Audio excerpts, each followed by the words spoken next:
ಶ್ರೀ ಗುರುಭ್ಯೋ ನಮಃ. ಗಂ ಗಣಪತಯೇ ನಮಃ. ಈಶಾವಾಸ್ಯಂ ಚಾನಲ್ನ ವೀಕ್ಷಕ ಬಾಂಧವರಿಗೆ ಅಭಿನಂದನೆಗಳು. 2025ನೇ ಇಸ್ವಿಯ ಫೆಬ್ರವರಿ ತಿಂಗಳಿನ ಧನುರಾಶಿಯ ರಾಶಿ ಭವಿಷ್ಯ.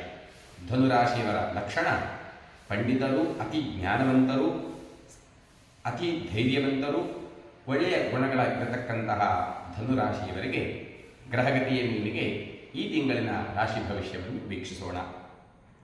ರವಿಯು ಮಕರದಲ್ಲಿ, ಅಂದರೆ ಎರಡನೆಯ ಕುಟುಂಬ ಭಾವದಲ್ಲಿ ಸಂಚಾರವನ್ನು ಮಾಡ್ತಾ ಇರುವಾಗ ಅಧಿಕವಾಗಿರ್ತಕ್ಕಂತಹ ಪ್ರಯಾಣದಿಂದ ಆಯಾಸವನ್ನು ಹಾಗೂ ಆಯಾಸ ಮತ್ತು ಪ್ರಯಾಣದ ನಿಮಿತ್ತವಾಗಿ ಬರತಕ್ಕಂತಹ ರೋಗ ರುಜಿನಗಳು ಉಲ್ಬಣ, ಅದರ ರೋಗ ರುಜಿನಗಳ ಪರಿಹಾರಕ್ಕಾಗಿ ಸ್ವಲ್ಪ ಮಟ್ಟಿನ ಧನದ ನಷ್ಟವನ್ನು ಕೂಡ ತೋರಿಸಿಕೊಡ್ತಾನೆ ಹಾಗೂ ಆರೋಗ್ಯ ನಷ್ಟವನ್ನು ಕೂಡ ತೋರಿಸಿಕೊಡ್ತಾನೆ. ಅದೇ ರವಿಯು ಶನಿಯ ಮನೆಯಾಗಿರ್ತಕ್ಕಂತಹ ಕುಂಭರಾಶಿಯಲ್ಲಿ ಶನಿಯೊಂದಿಗೆ ಕೂಡಿಕೊಂಡು ಇರುವಾಗ ಧನಲಾಭವನ್ನು, ವ್ಯಾಪಾರ ವೃದ್ಧಿಯನ್ನು, ಹಿಂದೆ ವ್ಯಾಪಾರಕ್ಕಾಗಿ ಮಾಡಿರ್ತಕ್ಕಂತಹ ಪ್ರಯಾಣದ ಲಾಭವನ್ನು ಕೂಡ ತೋರಿಸಿಕೊಡ್ತಾನೆ.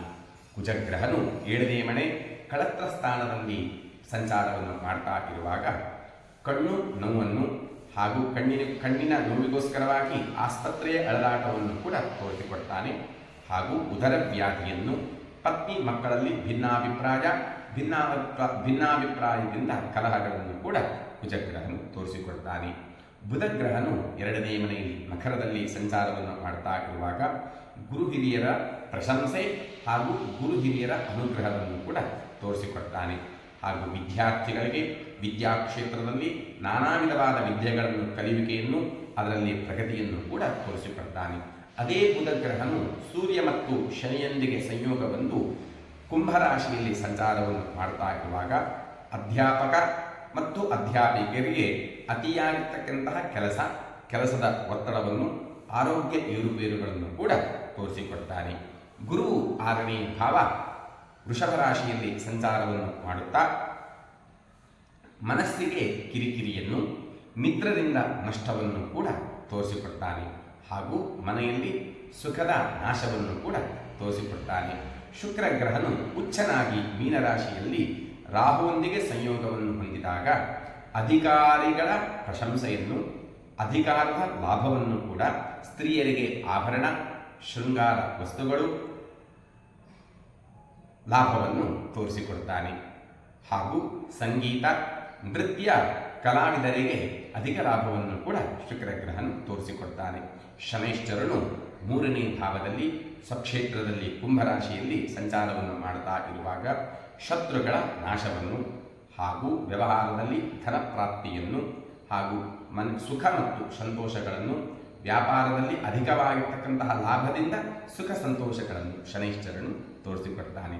ರಾಹುಗ್ರಹನು 4ನೇ ಮನೆ ಮೀನರಾಶಿಯಲ್ಲಿ ಸಂಚಾರವನ್ನು ಮಾಡುತ್ತಾ ಶುಕ್ರನೊಂದಿಗೆ ಸಂಯೋಗ ಹೊಂದಿದ್ದರಿಂದ ಭೂ ವಿವಾಹವನ್ನು, ವಾಹನದಿಂದ ನಷ್ಟವನ್ನು, ಷೇರು ಮಾರ್ಕೆಟಲ್ಲಿ ಸ್ವಲ್ಪ ಮಟ್ಟಿನ ನಷ್ಟವನ್ನು ಕೂಡ ಹಾಗೂ ಮಿತ್ರರೊಂದಿಗೆ ಕಲಹವನ್ನು ಕೂಡ ತೋರಿಸಿಕೊಡ್ತಾನೆ. ಕೇತುಗ್ರಹನು ಕರ್ಮಸ್ಥಾನವಾಗಿರ್ತಕ್ಕಂತಹ 10ನೇ ಮನೆಯಲ್ಲಿ ಕನ್ಯಾ ರಾಶಿಯಲ್ಲಿ ಸಂಚಾರವನ್ನು ಮಾಡುತ್ತಾ ಅಧಿಕವಾಗಿರ್ತಕ್ಕಂತಹ ಕೆಲಸದ ಒತ್ತಡ, ಮೇಲಧಿಕಾರಿಯ ಕಿರಿಕಿರಿಯನ್ನು ಹಾಗೂ ಮಾಡುವ ಕೆಲಸದ ವೃತ್ತಿಯಲ್ಲಿ ಮಾನಹಾನಿಯನ್ನು ಕೂಡ ತೋರಿಸಿಕೊಡ್ತಾನೆ. ಹಾಗೂ ಕ್ರೀಡಾಲೋಕದಲ್ಲಿ ಇರುವವರಿಗೆ ಅಪಜಯವನ್ನು ಕೂಡ ಕೇತುಗ್ರಹನು ತೋರಿಸಿಕೊಡ್ತಾನೆ.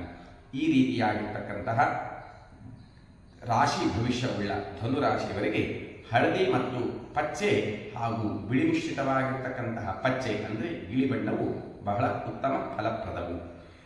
ಧನುರಾಶಿಗೆ ಗುರು ಅಧಿಪತಿ ಆದ್ದರಿಂದ ಪುಷ್ಯರಾಗ ಉಂಗುರವು ಬಹಳ ಶುಭಪ್ರದವಾಗಿದೆ.